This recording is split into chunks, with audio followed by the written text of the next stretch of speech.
Well, since the Senior Bowl is officially in the books as promised, I'm here today with an updated 2016 NFL mock draft. It's only a one-round edition this time. You can check out all 31 picks in the description box down below.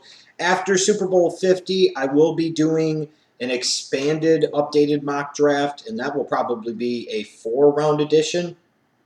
Yeah, mock draft season. It's awesome. All right, so anyways, as you look at this particular mock draft, there are a couple of things to keep in mind. This, as of this moment, is probably the most accurate representation of how I actually feel in terms of how the first round of the 2016 NFL draft should play out. This is my opinion. So you're starting to get a little bit of a better feeling about how I feel about certain players. Now, in the interest of full disclosure, I have not fully scouted every single player to the point where I can feel confident in my rankings of every single player. There are some that I have and some that I've already done scouting reports for that you can check out on this channel. But a lot more work still to go, a lot more prospects to scout, more in depth in particular. This is a combination of a couple different things. One, this is really, to me, a combination of need, looking at teams and what they need, which we tend to focus on a little too much sometimes, frankly, when it comes to mock drafts. But this is kind of a need-based one because my overall philosophy is what these teams should be doing based off of the way the draft plays out, based off of their draft position. So it's going to be a combination of need, a combination of best player available, and also a look at how players fit what that team does or that player's particular importance to that team and what it could be. So, like I said, it's a one round. It's going to change. It's going to be fluid still in the next couple of months. There's no question about it. But as we go along, you'll start to see more and more things slowly set into place in terms of what I feel specific prospects ranges, maybe who a team is going to be targeting at a particular spot and why some players will rise, maybe more some cases than they should, why other players may drop, in some cases maybe more than they should. So let's have at it. Let's take a look here. Now you'll look in the first three picks, I believe are the same as last week. Tunsil going number 1 to Tennessee, Wentz going number 2 to Cleveland, Buckner going number 3 to San Diego. I've talked plenty about Tunsil and why he makes sense for Tennessee. I've talked about Carson Wentz in great length, and everybody should know by now my man crush on Carson Wentz for this particular draft class. I was out in front saying that he was my number 1 quarterback in this draft class, and that was said months before I even did the recent scouting report for him at the beginning of January. And I think when you're coming off of Johnny Manziel and so much mess and disaster at the quarterback position for so many years for this Cleveland Skid Marks organization, Carson Wentz represents a lot of good things in the locker room, a lot of good things off the field. Cleveland's going to love this kid, I assure you of that. And then as far as Buckner, some people might be surprised why I wouldn't put Bosa here. I've talked about it before. I think Bosa is a better fit for a 4-3. I would rather see him go to a situation where his skills are going to be best utilized. I'm not saying he couldn't make it in a 3-4, but I think him as a 3-4 edge rusher is a bit of a stretch. I think bulking him up too much and making him a traditional 5 technique 3-4 end isn't the way to go either. I think a 4-3 end that you can flip inside to tackle in pass rushing situations is the way to go.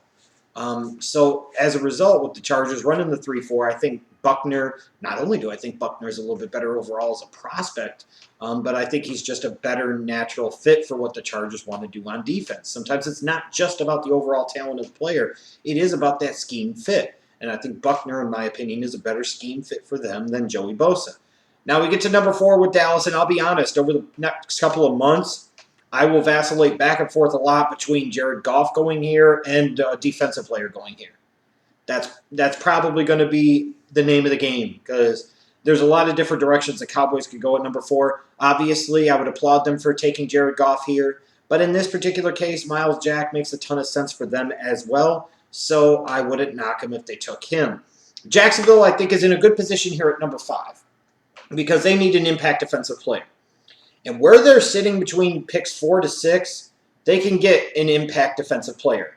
Whether it's Myles Jack, Joey Bosa, Jalen Ramsey, in terms of scheme fit, in terms of what these guys can bring to the table and what the Jacksonville Jaguars need, combined with the value of the players at those particular draft slots, those are the 3 best options to me for the Jacksonville Jaguars. And frankly, the only 3 options that they should be looking at in the first round with this 5th overall pick. It's Myles Jack, it's Joey Bosa, it's Jalen Ramsey, one of those 3.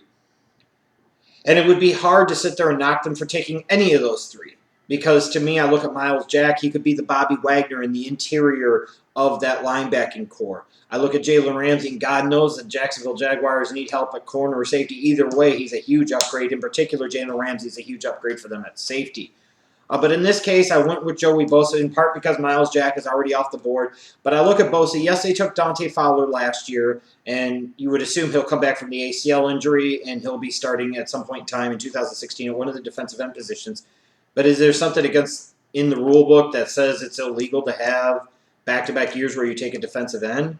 And especially in this particular case, I like Joey Bosa's fit for the Seattle Seahawks, or not the Seattle Seahawks, Seattle Seahawks of Florida, the Jacksonville Jaguars. If you got Gus Bradley trying to build a defense in the mold and the image of what he was around with Pete Carroll in Seattle, well, then you need somebody that could play a Michael Bennett type of role. And to me, I could envision Joey Bosa being a Michael Bennett type of player in the sense that you can line him up out at end, left end or right end, a guy that you could line up at either tackle position. You line him up all different types of places. I mean, I think Bosa is a really, really good fit for Jacksonville and how they would utilize him on defense. And I personally think that's the best fit for him in this entire draft. Out of all the teams, I think Jacksonville is the best fit for Joey Bosa, in my opinion. You'll see I've got Jalen Ramsey going 6 to the Baltimore Ravens. No Ravens fans, no Ronnie Stanley here. When you look at Jalen Ramsey, the Ravens need secondary help in a bad way. They got old. They got bad on the defensive end, in particular in the back portion of that defense. You look at Ramsey, his upside is so huge. He could end up being the number 1 overall player out of this draft class in 3 or 4 years. He could be the player we're talking about the most. For the Ravens, you're at number 6. Take him, put him at safety, and watch him be a stud for a decade. And this is where sometimes you follow certain formulas and you follow certain patterns. If you're Ozzie Newsome, you became a consistent contender off of the back of Jonathan Ogden and Ray Lewis, and then later on you added an Ed Reed into the mix. Now here's a chance to get an Ed Reed type of impact player for you. You got to go with Jalen Ramsey here, in my opinion, if you're the Ravens at number 6. Don't get cute. Don't get stupid. Just take the guy that is the most common sense fit for you. I've got the Niners taking Jared Goff at number 7. I'm not buying the Colin Kaepernick and Chip Kelly love fest crap. I'm really not. Even if I was, Goff's the best player on the board at this point in time, outside of maybe Ezekiel Elliott, and he makes too much sense. Goff's a good enough athlete to be able to do some of the spread option things that Chip's going to want to do on the offensive side of the ball, so Goff makes a lot of sense. Miami at 8 with Ronnie Stanley. I'm not necessarily saying to me that Ronnie Stanley is worth a top 10 pick, but if you're the Miami Dolphins at this point in time, I could go with a Ronnie Stanley because their offensive line is really bad.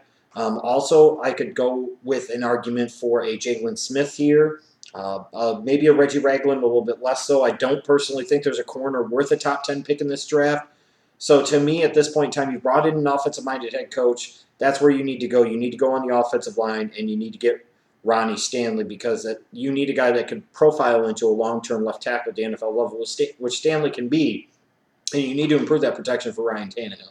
I've got the Bucs taking Emmanuel Ogbah at number 9. This may be just a bit rich for my blood, but I think he would be a good fit for the Buccaneers, and he most certainly fills a big need.